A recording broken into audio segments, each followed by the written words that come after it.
नमस्कार दर्शक बंधु आपण को आम चैनल को स्वागत।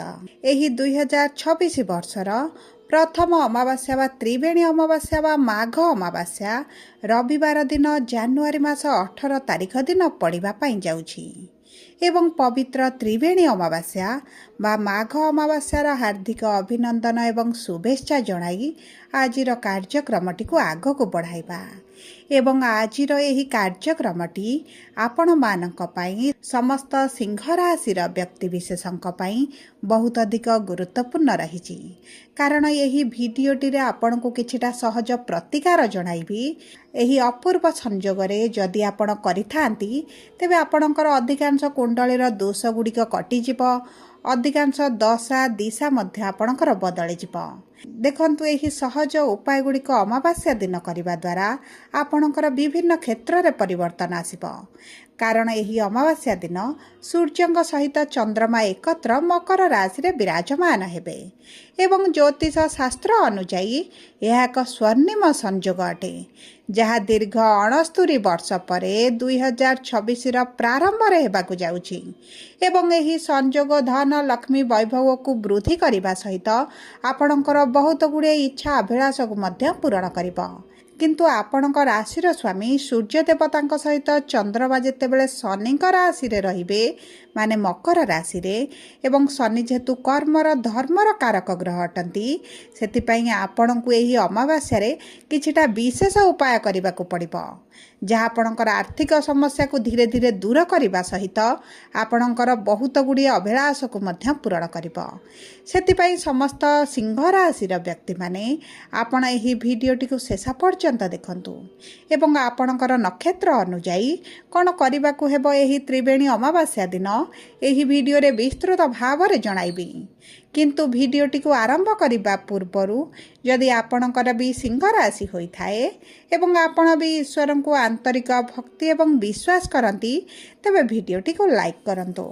कमेंट बॉक्स रे जय जगन्नाथ जय मां लक्ष्मी अवश्य लिखि दियंतु।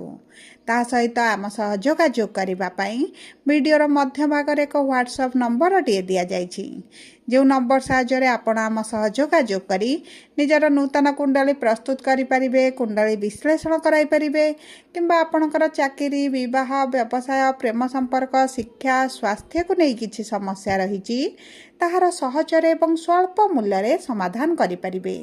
सेतिपई आपण आम सह भिडियोर शेष पर्यंत जोड़ी होई रुहंतु। एबे आसंतु कार्यक्रमटी को आग को बढ़ाइबा एवं जानिबा एही त्रिवेणी अमावास्या दिन आपणकर कौन करबा दरकार, केतेबेले करबा दरकार एवं आपणकर केउ क्षेत्र रे आसीबो परिवर्तन। देखंतु एही त्रिवेणी अमावास्या दिन चंद्र मकर राशि रे अपराह्न 4:41 रे प्रवेश करबा पई जाउछंती। एही समय ठारू आपणकर स्वर्णिम संयोग आरंभ हेबा पई जाउछि एवं जानुआरी मास 20 तारिख 1:15 पर्यंत आपणकर अधिक प्रभावशाली रहिबे। माने एही संयोगटी आपणकर जानुआरी 20 1:15 पर्यंत रहिबो। तेणु करी जो प्रतिकार गुड़िक आपण को मु कहूछि आपण 18 तारिख अमावास्या दिन कले बहुत अधिक सुखदायक रहिबो किंबा आपण जदि 19 तारिख दिन मध्य करंती तेबे मध्य आपण को शुभ फल प्राप्ति हेबो। तेबे सर्वप्रथम देखंतु आपणक सिंह राशि रो षष्ठ गृह रे शुक्र मंगल बुध एवं सूर्य विराजमान होइछंती एवं 18 तारिख दिन चंद्रमा एही गृह रे प्रवेश करिवे। देखंतु कुंडली रो षष्ठ अष्टम द्वादश गृह को शुभ बोली मना जायनी एवं सेही अशुभ गृह रे सेही षष्ठ गृह रे आपणकर 5टी शुभ ग्रह विराजमान करिवे। तेणु करी आपणकर बहुत अधिक प्रभाव पड़िबा पई जाउछि। विशेष भाव रे आपणक कर्म क्षेत्र रे आपणक स्वास्थ्य रे एवं आपणकर संतान प्रेम संपर्क रे मध्य बहुत अधिक प्रभाव पड़िबो। सर्वप्रथम देखंतु मघा सिंह बा 10/5 सिंह राशि रो व्यक्ति विशेषंकर केतु हेउचंती नक्षत्र रो अधिपति। आपणक राशि रो अधिपति हेउचंती सूर्य, आपणकर पंचमेश देवगुरु बृहस्पति एवं नवमाधिपति हेउचंती मंगल। एही समय मध्य रे एही अमावास्या दिन ठारू आपणकर कर्म क्षेत्र रे जेहेतु अधिक प्रभाव पड़िबो। जे माने संतान प्राप्तिर अपेक्षा रे रहिचंती सेमानकु संतान प्राप्ति हे जिवो। संतानक शिक्षा रे मध्य बड़ परिवर्तन आसीबो। ताहा सहित आपण जदि किछि इंटरव्यू एंट्रांस देउछंती ନୂତନ ଚାକିରି ପାଇଁ, ନୂତନ ବ୍ୟବସାୟ ପାଇଁ ତେବେ ଆପଣଙ୍କ ପାଇଁ ବହୁତ ଅଧିକ ଶୁଭ ସମୟ ରହିବ। କିନ୍ତୁ ଆପଣଙ୍କର ମାନସିକ ଚିନ୍ତା ବଢ଼ିପାରେ, ମାନସିକ ଦୁଶ୍ଚିନ୍ତା ଭିତରେ ରହିପାରନ୍ତି କିମ୍ବା ଆପଣଙ୍କର ବହୁତ ଗୁଡ଼ିଏ ଦ୍ୱନ୍ଦ୍ୱ ମନ ଭିତରକୁ ଆସିବ। ଆପଣଙ୍କ ସମ୍ପର୍କ ମଧ୍ୟରେ ମଧ୍ୟ ଆପଣ ଅସନ୍ତୁଷ୍ଟ ଅନୁଭବ କରିପାରନ୍ତି। ସବୁ ପରେ ଆପଣଙ୍କର ଅଶୁଭତ୍ୱକୁ ଦୂର କରିବା ପାଇଁ ବିଶେଷ ଭାବରେ ଯେଉଁ ବ୍ୟକ୍ତିମାନଙ୍କର କାଳସର୍ପ ଦୋଷ ରହିଛି, ପିତୃଦୋଷ ରହିଛି, ଆପଣ ଏହି ସମୟ ମଧ୍ୟରେ ଯଦି କିଛିଟା ପୂଜା କରନ୍ତି, ଗ୍ରହଶାନ୍ତି ପୂଜା କରନ୍ତି, ଆପଣଙ୍କୁ ଅଧିକ ଶୁଭ ଫଳ ପ୍ରାପ୍ତି ହେବ। କିମ୍ବା ଆପଣ ଅସ୍ୱସ୍ଥ ବୃକ୍ଷ ମୂଳରେ ସୋରିଷ ତେଲରେ ଏକ ଦୀପଟିଏ ପ୍ରଜ୍ୱଳିତ କରି ବୃକ୍ଷ ଚାରିପଟେ ପରିକ୍ରମା କରି ନିଜର ଇଷ୍ଟ ଦେବତାଙ୍କୁ ସ୍ମରଣ କଲେ ମଧ୍ୟ ଆପଣଙ୍କର ପିତୃଦୋଷ ଭଳି ବହୁତ ଗୁଡ଼ିଏ ଦୋଷ ଆପଣଙ୍କ କୁଣ୍ଡଳୀରୁ ଧୀରେ ଧୀରେ ଦୂର ହୋଇଯିବ କିମ୍ବା ସେମାନଙ୍କର ପ୍ରଭାବ ଧୀରେ ଧୀରେ କମିଯିବ। ଆପଣ ମନେ ରଖନ୍ତୁ, ଅମାବାସ୍ୟା ଦିନ ଆପଣ ଯଦି ସ୍ନାନ ଜଳରେ କିଛିଟା ଗଙ୍ଗା ଜଳ ମିଶାଇ ସ୍ନାନ କରନ୍ତି ତେବେ ମଧ୍ୟ ଆପଣଙ୍କର ଉର୍ଜାରେ ବଡ଼ ପରିବର୍ତ୍ତନ ଆସିବ। ଏବଂ ଧନ ଲକ୍ଷ୍ମୀ ବୃଦ୍ଧି କରିବା ପାଇଁ ଆପଣ କିଛି ଗରିବ ଲୋକମାନଙ୍କୁ କିଛିଟା ଖାଦ୍ୟ ଦାନ କରନ୍ତୁ, ବସ୍ତ୍ର ଦାନ ମଧ୍ୟ କରନ୍ତୁ। ବିଶେଷ ଭାବରେ ଗାଈଙ୍କୁ ଆପଣ ଯଦି ଗୁଡ଼ ରୁଟି ଖାଇବା ପାଇଁ ଦିଅନ୍ତି ତେବେ ଆପଣଙ୍କୁ ତ ବହୁତ ଅଧିକ ଶୁଭ ଫଳ ପ୍ରାପ୍ତି ହେବ। ତା ସହିତ ଏବେ ଆସନ୍ତୁ ଜାଣିବା ପୂର୍ବ ଫାଲ୍ଗୁନୀ ସିଂହ ବା 11/5 ସିଂହ ରାଶିର ବ୍ୟକ୍ତିବିଶେଷମାନଙ୍କର କିପରି ରହିବ ଏହି ଅମାବାସ୍ୟା ପରଠାରୁ। ଦେଖନ୍ତୁ, ଆପଣଙ୍କର ନକ୍ଷତ୍ରାଧିପତି ହେଉଛନ୍ତି ଶୁକ୍ର ଏବଂ ଶୁକ୍ର ମଧ୍ୟ ଆପଣଙ୍କର ଷଷ୍ଠ ଗୃହରେ ବିରାଜମାନ କରିଛନ୍ତି ଏବଂ ଷଷ୍ଠ ଗୃହରେ ଏତେଟା ଶୁଭ ଫଳ ପ୍ରଦାନ କରନ୍ତି ନାହିଁ। ଆପଣଙ୍କର ବୈବାହିକ ଜୀବନରେ ସମସ୍ୟା ସହିତ ଆପଣ ଯଦି କିଛି ଅନଲାଇନରେ କାରବାର କରୁଛନ୍ତି କିମ୍ବା ଆପଣ ଟ୍ରାନ୍ସପୋର୍ଟରେ ଅଛନ୍ତି, ଏକ୍ସପୋର୍ଟ ଇମ୍ପୋର୍ଟରେ ଅଛନ୍ତି ତେବେ ଏହି ସମୟ ମଧ୍ୟରେ ଆପଣ କିଛିଟା ସମସ୍ୟା ମଧ୍ୟ ଦେଖିପାରନ୍ତି। ଏହି ସମୟ ମଧ୍ୟରେ ଯଦି ଆପଣ ଅର୍ଥକୁ କୌଣସି ଜାଗାରେ ଇନଭେଷ୍ଟ ନ କରନ୍ତି, ବିନିଯୋଗ ନ କରନ୍ତି, ଆପଣଙ୍କ ପାଇଁ ଶୁଭଦାୟକ ରହିବ। ନଚେତ୍ ଆପଣଙ୍କର ଅର୍ଥ ବୁଡ଼ିଯିବାର ମଧ୍ୟ ସମ୍ଭାବନା ରହିଛି। ତା ସହିତ ଆପଣଙ୍କ ବାଣୀକୁ ଟିକେ ନିୟନ୍ତ୍ରଣ କରିବେ, ଆପଣଙ୍କ କଥାରେ ମଧୁରତା ଆଣିବେ। ଆପଣଙ୍କ ପରିବାରରେ ଯଦି କିଛି କାର୍ଯ୍ୟ କରିବାର ଅଛି, ଶୁଭ କାର୍ଯ୍ୟ, ମାଙ୍ଗଳିକ କାର୍ଯ୍ୟ କରିବାର ଅଛି ତେବେ ମଧ୍ୟ ଏହି ସମୟଟି ଆପଣଙ୍କ ପାଇଁ ଅତି ଉତ୍ତମ ରହିବ ନାହିଁ। କାରଣ ଆପଣଙ୍କର ଦ୍ୱିତୀୟ ଗୃହର ସ୍ୱାମୀ ହେଉଛନ୍ତି ବୁଧ, ଯିଏ ଆପଣଙ୍କର ଷଷ୍ଠ ଗୃହରେ ବିରାଜମାନ ହୋଇଛନ୍ତି। ତେଣୁକରି ଆପଣ ଯଦି କିଛି ଫ୍ୟାମିଲି ପ୍ଲାନିଂ କରୁଛନ୍ତି ତେବେ ଏହି ସମୟରେ ଆପଣଙ୍କୁ ଏତେଟା ଶୁଭ ଫଳ ପ୍ରାପ୍ତି ନ ହୋଇପାରେ। ଦେଖନ୍ତୁ, ଆପଣଙ୍କର ଅଶୁଭତ୍ୱକୁ ଦୂର କରିବା ପାଇଁ ଆପଣ ଅମାବାସ୍ୟା ଦିନ ଗଙ୍ଗା ଜଳରେ ସ୍ନାନ କରିବା ସହିତ ଚେଷ୍ଟା କରନ୍ତୁ କିଛିଟା ଖାଦ୍ୟ ଆପଣମାନେ ଦାନ କରିବା ପାଇଁ।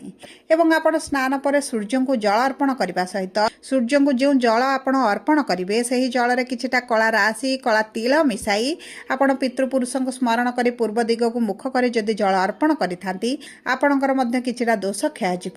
ତା ସହିତ ଆପଣ କିଛି ଯଦି ଗରିବ ଲୋକଙ୍କୁ ଗହମ ହେଉ କି ଶସ୍ୟ ଜାତୀୟ ଜିନିଷ କିଛି ବି ଦାନ କରନ୍ତି ତେବେ ମଧ୍ୟ ଆପଣଙ୍କ ପାଇଁ ଶୁଭଦାୟକ ରହିବ। ଏବଂ ମନେ ରଖନ୍ତୁ, ଏହି ଅମାବାସ୍ୟା ଦିନ ଆପଣ ଓಂ ନମ ଶିବାୟ ମନ୍ତ୍ରଟିକୁ ଯଦି 108 ଥର ପାଠ କରନ୍ତି ତେବେ ମଧ୍ୟ ଆପଣଙ୍କ ପାଇଁ ବହୁତ ଅଧିକ ଶୁଭଦାୟକ ରହିବ। ବିଶେଷ ଭାବରେ ଆପଣଙ୍କ କୁଣ୍ଡଳୀରେ ଯଦି ଚନ୍ଦ୍ର ନୀଚ ଅଛନ୍ତି ତେବେ ଆପଣଙ୍କୁ ତ ବହୁତ ଅଧିକ ଶୁଭ ଫଳ ପ୍ରାପ୍ତି ହେବ। ଏବଂ ତା ସହିତ ଆପଣ ଯଦି କିଛି ଚାଉଳ, କ୍ଷୀର କିମ୍ବା ଧଳା କଲରର ଜିନିଷ କିଛି ଦାନ କରିଦିଅନ୍ତି ତେବେ ମଧ୍ୟ ଆପଣଙ୍କର ମାନସିକ ଦୁଶ୍ଚିନ୍ତା ଯେଉଁ ରହୁଛି, ଆପଣ ମନ ଭିତରେ ଦ୍ୱନ୍ଦ୍ୱରେ ରହୁଛନ୍ତି, ସେହିସବୁ ପରିସ୍ଥିତିରୁ ଆପଣ ଧୀରେ ଧୀରେ ବାହାରକୁ ଆସିବେ। ତେବେ ଆପଣ ଯଦି ଏହି ଅମାବାସ୍ୟା ପରଦିନ ବା 19 ତାରିଖ ଦିନ ଆପଣ ଯଦି ଚନ୍ଦ୍ରମାଙ୍କୁ କିଛି ସନ୍ଧ୍ୟା ସମୟରେ ଜଳ ଅର୍ପଣ କରନ୍ତି ତେବେ ମଧ୍ୟ ଆପଣଙ୍କ ପାଇଁ ଶୁଭଦାୟକ ରହିବ। ଏବେ ଆସନ୍ତୁ ଜାଣିବା କିପରି ରହିବ ଉତ୍ତରା ଫାଲ୍ଗୁନୀ ସିଂହ ରାଶି ବା 12/5 ସିଂହ ରାଶିର ବ୍ୟକ୍ତିବିଶେଷମାନଙ୍କର ଏହି ଅମାବାସ୍ୟା ପରଠାରୁ। ଦେଖନ୍ତୁ, ଆପଣଙ୍କର ନକ୍ଷତ୍ରାଧିପତି ହେଉଛନ୍ତି ସୂର୍ଯ୍ୟ ଏବଂ ସୂର୍ଯ୍ୟ ମଧ୍ୟ ଆପଣଙ୍କ ଷଷ୍ଠ ଗୃହରେ ଅଛନ୍ତି।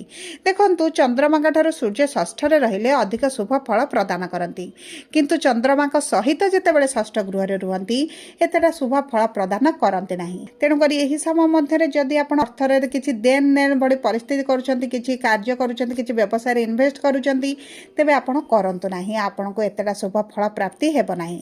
ତା ସହିତ ଆପଣଙ୍କ ସ୍ୱାସ୍ଥ୍ୟରେ ମଧ୍ୟ କିଛିଟା ସମସ୍ୟା ଆପଣ ଦେଖିପାରନ୍ତି। ଆପଣଙ୍କ ପାଦରେ କିଛିଟା ଯନ୍ତ୍ରଣା ହୋଇପାରେ କିମ୍ବା ଆପଣଙ୍କର ଚର୍ବି ବଢ଼ିବା, ପେଟର ସମସ୍ୟା ଭଳି ସମସ୍ୟା ମଧ୍ୟ ଆପଣଙ୍କର ଦେଖାଦେଇପାରେ। ଏହି ସମୟରେ ଆପଣ ଖାଦ୍ୟ ପାନୀୟର ବହୁତ ଅଧିକ ଦାୟିତ୍ୱ ନିଅନ୍ତୁ।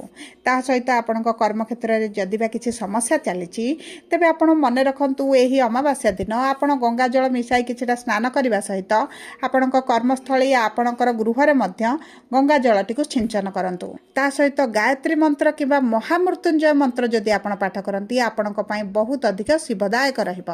ଏବଂ ଚେଷ୍ଟା କରନ୍ତୁ ଆପଣ ଏହି ଅମାବାସ୍ୟା ଦିନ ସାତ୍विକ ଖାଦ୍ୟ ଭୋଜନ କରିବା ପାଇଁ, କାରଣ ସୂର୍ଯ୍ୟଙ୍କ ବାର ହେଉଛି ରବିବାର ଏବଂ ଏହି ଦିନ ଅମାବାସ୍ୟା ପଡ଼ୁଥିବାରୁ ଆପଣ ଯଦି ଏହି ଦିନ ସାତ୍ବିକ ଭୋଜନ କରନ୍ତି କିମ୍ବା ଆପଣ କିଛିଟା କଳା ଜିନିଷ କାହାକୁ ଦାନ କରିଦିଅନ୍ତି କିମ୍ବା ସୋରିଷ ତେଲ ହେଉ କିମ୍ବା ଲୁହା ଜାତୀୟ ଜିନିଷ କିଛି ଦାନ କରନ୍ତି, ତେବେ ଆପଣଙ୍କ ଉପରେ ଯେଉଁ ଶନିଙ୍କର କ୍ରୂର ପ୍ରଭାବ ରହିଛି ତାହା ମଧ୍ୟ କମିଯିବ। ଏବଂ ଚେଷ୍ଟା କରନ୍ତୁ ଏହି ଅମାବାସ୍ୟା ଦିନ କାହାକୁ ମିଛ ପ୍ରତିଶ୍ରୁତି ନ ଦେବା ପାଇଁ, ଏହା ଆପଣଙ୍କ ପାଇଁ ବହୁତ ଅଧିକ କ୍ଷତିକାରକ ମଧ୍ୟ ସାବ୍ୟସ୍ତ ହୋଇପାରେ। ତେଣୁ ଗୋଟେ ଚେଷ୍ଟା କରନ୍ତୁ ଏହି ଛୋଟ ଛୋଟ ଉପାୟ ଗୁଡ଼ିକୁ କରିବା ପାଇଁ, ଯାହା ଆପଣଙ୍କର ଜୀବନର ବହୁତ ଗୁଡ଼ିଏ ସମସ୍ୟାକୁ ଦୂର କରିବ। ବିଶେଷ ଭାବରେ ଚନ୍ଦ୍ର ଯଦି ପୀଡ଼ିତ ଅଛନ୍ତି, ଆପଣଙ୍କର ପିତୃଦୋଷ ରହିଛି, ଆପଣଙ୍କର ଶ୍ରାପିତ ଦୋଷ ରହିଛି, ବିଷ ଦୋଷ ରହିଛି, ତେବେ ମଧ୍ୟ ଏହି କିଛିଟା ଦୋଷ ମଧ୍ୟ ଆପଣଙ୍କର ଧୀରେ ଧୀରେ ଦୂର ହେବା ଆରମ୍ଭ ହେବ। ସବୁ ପରେ ଯଦି ଆପଣଙ୍କର ସିଂହ ରାଶି ହୋଇଥାଏ, ଭିଡ଼ିଓଟି କିଭଳି ଲାଗିଲା କମେଣ୍ଟ ବକ୍ସରେ ଲେଖି ଜଣାନ୍ତୁ। ଯଦି ଆପଣଙ୍କ ପ୍ରିୟଜନଙ୍କର ସିଂହ ରାଶି ହୋଇଥାଏ, ଭିଡ଼ିଓଟିକୁ ତାଙ୍କ ସହ ସେୟାର କରନ୍ତୁ।